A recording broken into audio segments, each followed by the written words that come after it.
Regresamos.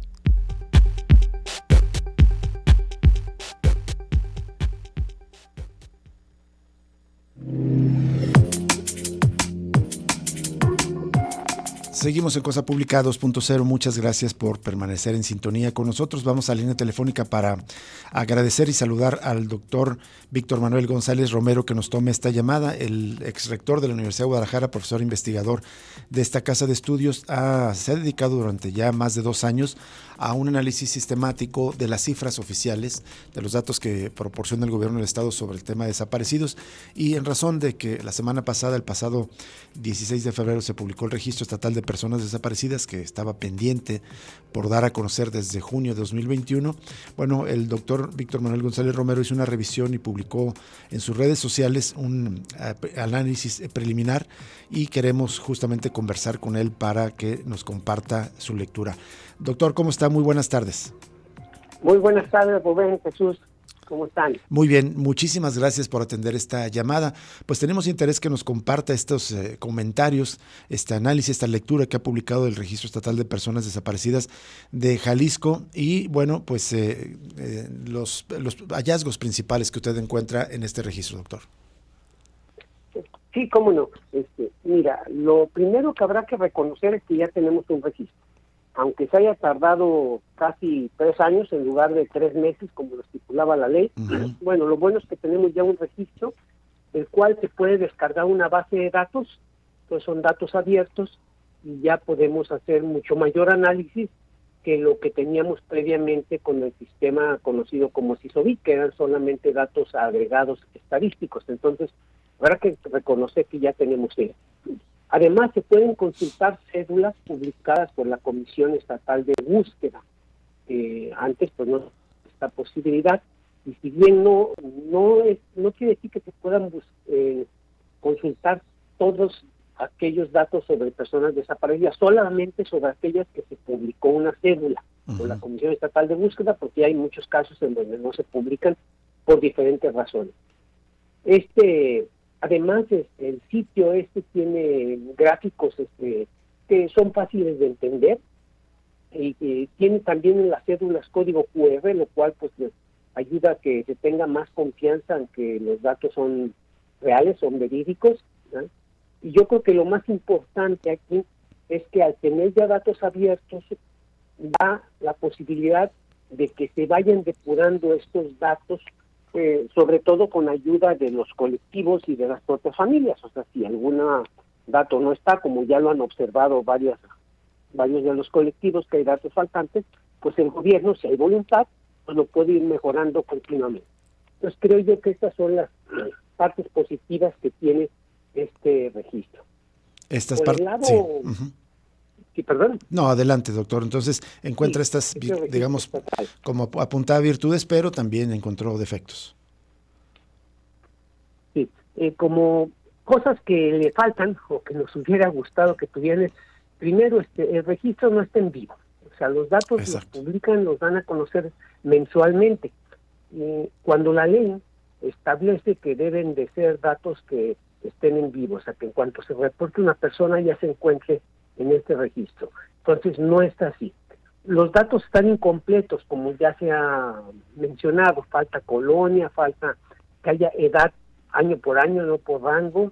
En cuanto a las fechas, ya sea fecha de desaparición, de localización, solo viene el mes y el año, no viene el día, etcétera. No viene, por ejemplo, también si pertenecen a algún grupo vulnerable, digamos, si pertenecen a la comunidad LGBT, o cosas de esa naturaleza que ayudarían a hacer un análisis un poquito más adecuado. Entonces está incompleto, no se actualiza todos los días, está incompleto.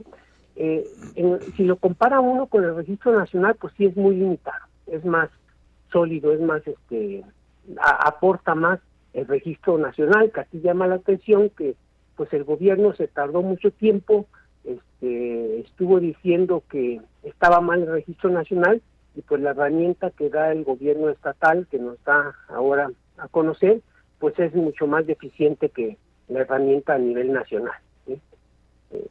Y habrá que decir que algo grave es que todavía no se homologan los datos con los datos nacionales. O sea, los datos de Jalisco del 22, de marzo 22 a la fecha, no los tiene el Registro Nacional todavía, aunque la ley estipula que así deben ser.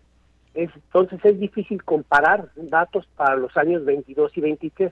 Yo hice la comparación para el año 21 y las diferencias son grandísimas. En el año 21 hay que es el último año que se reportó completo por parte del Estado de Jalisco. Hay 21% menos de personas desaparecidas en la base de datos estatal en comparación con la nacional, y curiosamente 83% más personas localizadas. Esto pues, estadísticamente se sostiene, doctor, llama la atención esta disparidad tan grande entre las personas desaparecidas y las personas localizadas en ambos registros, ¿no? Claro, llama muchísimo la atención, pues esto no ayuda nada a la certeza que se debe tener sobre estas bases de datos, ¿verdad? Está como si a ti te dicen que tu automóvil te da 10 kilómetros por litro o 12 kilómetros por litro, pues tú puedes entender que en eso puede haber diferencias. Pero si te dicen que es de 6 cilindros y en realidad es de 8, ahí sí no puedes entender. Y aquí lo que está pasando es que algunos nos dicen que son de 6 cilindros y otros de 8. Están diciéndonos datos diferentes en cosas que no podría haber diferencias. Sí. Entonces urge que se homologuen, urge que se revisen, urge que se depuren estas bases de datos. La base estatal pues tuvo una oportunidad de mejorar la nacional, a lo que yo veo no la mejora, la cual tampoco la nacional quiere decir que sea la gran cosa, pero la estatal no está mejor. Pero bueno, esperemos que haya voluntad de irla mejorando.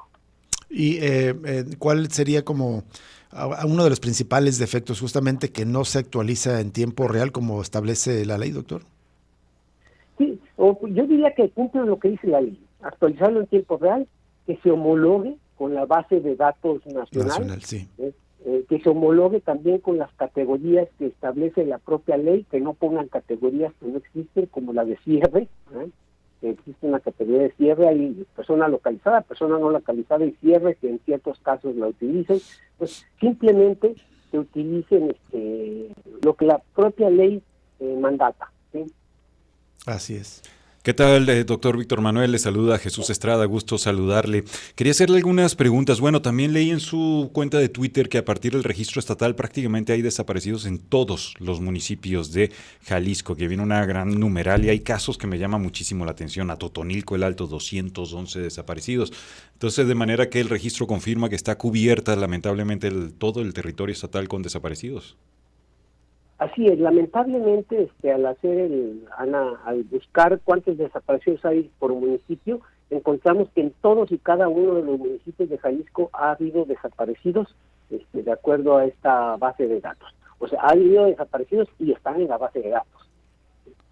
Otra pregunta. Que los municipios con más desaparecidos son Guadalajara, Zapopan, Tlajomulco, San Pedro, Tlaquepaque, en números absolutos. Claro. Si uno lo ve por incidencia, por ejemplo, si lo ponemos por cada 100,000 habitantes, los que están con mayor incidencia de desaparición, esto podría interpretarse como los municipios con más peligro de que una persona desaparezca, son San Martín de Bolaños, El Salto, Santa María del Oro, Encarnación de Díaz, Huejúcar, Mazamitla, Tuscueca, Guadalajara, Tala y Chapala, en ese orden.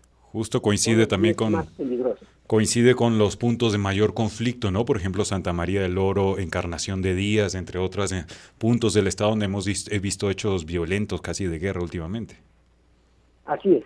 O sea, no es casual que estos municipios tengan mayor incidencia de desapariciones, cuando son los municipios que tienen pues altas incidencias también en otro tipo de delitos. Doctor, también me parece que por rangos de edad se pueden establecer ciertas tendencias a partir de los datos que ofrece el registro. Sí, llama mucho la atención, bueno, algo que ya lo habíamos visto en el análisis de los datos, ya sea del registro nacional o del registro del CISOBIT que teníamos, lo que alcanzamos a analizar por rangos de edad es que las mujeres normalmente que desaparecen son más jóvenes que los hombres. La edad promedio de todas las personas que han desaparecido en esta base de datos, de los más de 30,000 registros, son 31 años. En el caso de hombres, de edad promedio es 33 y en el caso de mujeres 25. Algo que me llamó la atención mucho a mí es que está por rangos de edad y entonces no podemos saber exactamente cuántas mujeres de 15, 16, 17, 18, pero sí podemos saber, por ejemplo, cuántas mujeres menores de 20 años han desaparecido y es prácticamente la mitad. Sí, O sea, es un la dato mitad de todas altísimo. las mujeres que han desaparecido son menores de 20 años. Este es un dato que a mí me llama mucho la atención por lo que esto implica. En los datos que ofrece, en los rangos de 10 a 14 años prácticamente son 1,000 mujeres y en los rangos de 15 a 19 casi 2,000. Es altísima la incidencia entre las más jóvenes de las desapariciones. Así es. Y justamente los datos, como usted muchas veces lo ha analizado, un problema que no se conoce, que no se identifica, pues poco se puede combatir. Y pareciera que las autoridades no utilizan estos mismos datos que ellos generan para tener análisis de contexto y dirigir estrategias o acciones encaminadas a combatir estos delitos. Por supuesto, es que ya hemos mencionado en otras ocasiones que es grave el problema para todo mundo, pero en particular para mujeres se ha agravado más en el caso de hombres. Se ha agravado más el problema si uno analiza el número de mujeres que desaparecen o cuántas se localizan sin vida, por ejemplo. Cualquiera de estos datos nos dice que en el caso de mujeres está siendo más grave que en el caso de hombres. No quiere decir que haya más mujeres que desaparecen, simplemente que el incremento ha sido mayor. Exactamente. Y esto pues lo deben estar atendiendo las autoridades porque sí debe ser una alarma ahorita en el estado lo que está sucediendo con los desaparecidos. Así es. Eso debería ser una labor de un análisis de contexto que se conoce, pero que pocas veces se han visto informes de parte de las autoridades. Con este nuevo registro, doctor Víctor Manuel, ¿se facilita hacer análisis de contexto? ¿Deberían estar las autoridades publicando con regularidad? Por ejemplo, no sé, en este municipio últimamente están desapareciendo más las jóvenes de, no sé, de 10 a 14 años y emitir alguna alerta. ¿Ese tipo de acciones deberían implementarse? Por supuesto, digo, ojalá tuviéramos todavía más información como lo de Colonia, etcétera, pero ya con lo que hay, estoy seguro que pues las autoridades tienen más, porque estos son los datos que hacen públicos, nada más. Ellos deben tener más datos, pues estoy seguro que pueden y deben estar haciendo análisis de contexto, porque esto ayudaría mucho a entender el problema y más que entenderlo, con saber cómo se pueden definir estrategias para hacerlo menos grave cada vez. Así es. Y justamente este dato que dice, me parece que si tuvieran los datos por colonia, creo que ayudaría enormemente en municipios, especialmente metropolitanos, a saber dónde está más concentrado el problema y evidentemente a enfocar esfuerzos a tratar de paliarlo y eliminar esta crisis por desapariciones. Así es, hace algunos años uno siempre que imaginaba este tipo de problemas, ya sea de desapariciones o incluso asesinatos, pensaba que era un problema que se daba más fuera de la zona metropolitana que en la zona metropolitana. Uh-huh. Ahora cada vez más es un problema urbano, zona metropolitana es en donde, y lo vemos por áreas, en la zona metropolitana es donde tenemos más delitos, no solamente porque haya más habitantes, sino que en relación al número de habitantes estamos teniendo más desapariciones en Guadalajara, en la ciudad, en la zona conurbada de Guadalajara, que en el resto del estado. Sí, así es. Finalmente, doctor Víctor Manuel González Romero, de mi parte, ¿cuáles deberían ser, de acuerdo a este análisis que ha hecho y, digamos, si ha escuchado, estoy seguro que sí, las opiniones de familiares, de colectivos que buscan a sus desaparecidos, las principales recomendaciones para la mejora del registro? Bueno, primero es establecer una estrategia para homologar con el nacional y alimentar los datos al nacional que no se han alimentado y corregir los que se tengan que corregir, que sí se puede y lo han hecho, ¿no? Esa sería una estrategia de homologación con el nacional. Otra sería que se haga lo que se tenga, lo que sea necesario para que el registro pueda ser en vivo, claro, y no mensualmente. Y una importantísima es con el apoyo de colectivos y de los familiares de las víctimas, que empieza a depurar esto. O sea, si se pregunta a cada colectivo de los datos que ellos tienen, si están registrados, si están bien registrados, qué falta, etcétera, esto ayudaría a depurar mucho la base de datos, tendríamos una base de datos más confiable. Cuando dice en vivo, es que una vez que se pone una denuncia, de inmediato se alimenta al registro, justamente cada día. Sí, así debería de ser, digo, incluso si se tomaran un día por alguna revisión que quisieran hacer al respecto, adelante, ¿no? Pero que se tenga que esperar uno un mes para saber los datos, pues esto no ayuda, porque Claro. cuando hay crisis en cierta zona, pues no se va a alcanzar este caso. Exacto. Claro. Doctor Víctor Manuel González Romero, quería aprovechar el contacto para preguntarle de otra arista de la violencia, que es el tema de los asesinatos. Usted también le da un seguimiento muy puntual. De hecho, en Twitter comentó hace poco que en enero disminuyeron los asesinatos en Jalisco comparado con enero del 2023. Sin embargo, aumentaron comparado con diciembre. Pero, ¿qué datos lleva de febrero esto? Porque en los últimos días hemos visto una enorme cantidad de multimicidios en diferentes puntos, sobre todo en la zona metropolitana, teniendo a Tlaquepaque como un punto de crisis particular. Sí, en febrero no vamos a tener datos tan buenos a lo que alcanzo a ver hasta ahorita. Mira, ¿no? En general, en los días, llevamos 51 días del año. Uh-huh.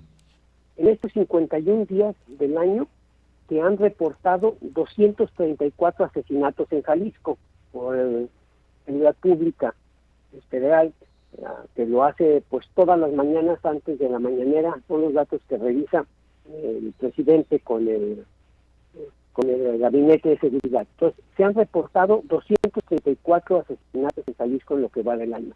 El año pasado, en los primeros 51 días, iban 226. Ahorita llevamos 8 asesinatos más, casi lo mismo, pero pues las cifras son muy altas, lo que debería es bajar. Estamos en niveles muy altos de asesinatos. Entonces yo temo que febrero pueda ser un mes que tengamos más asesinatos que en febrero del año pasado. No podemos saberlo ahorita de todo el mes, pero el promedio de asesinatos que llevamos por día en febrero es 4.7. El año pasado llevábamos 4.5, entonces en febrero está aumentando. En enero bajaron un poco, ¿no? Pero febrero está aumentando, entonces también el gobierno no puede cantar victoria mientras tengamos incidencias delictivas de más de 20 asesinatos por cada 100,000 habitantes. No podemos estar contentos. A nivel internacional, el promedio es como de 8. Entonces deberíamos estar por ahí o abajo. Y no pensar nada más en compararnos con la media nacional, que en México pues es altísima, porque somos un país en donde hay muchísima violencia. Así es. Bien, doctor Víctor Manuel González Romero, le agradecemos que nos haya tomado esta llamada y nos comparta su lectura, su análisis de lo que nos ofrece el Registro Estatal de Personas Desaparecidas. Muchas gracias. Muchas gracias a ustedes y muy buenas tardes. Igualmente para usted, doctor Víctor Manuel González Romero. Bueno, aquí están esos apuntes, puede seguirlo en su cuenta de Twitter y también tiene una página en internet en la que está subiendo estos datos el doctor Víctor Manuel González Romero. Pues ojalá se atiendan. A lo largo de la semana le hemos presentado diversas voces, tanto de representantes de colectivos como de analistas, sobre lo que se ha encontrado en el registro, y bueno, hay muchas cosas que se han señalado que se tienen que corregir.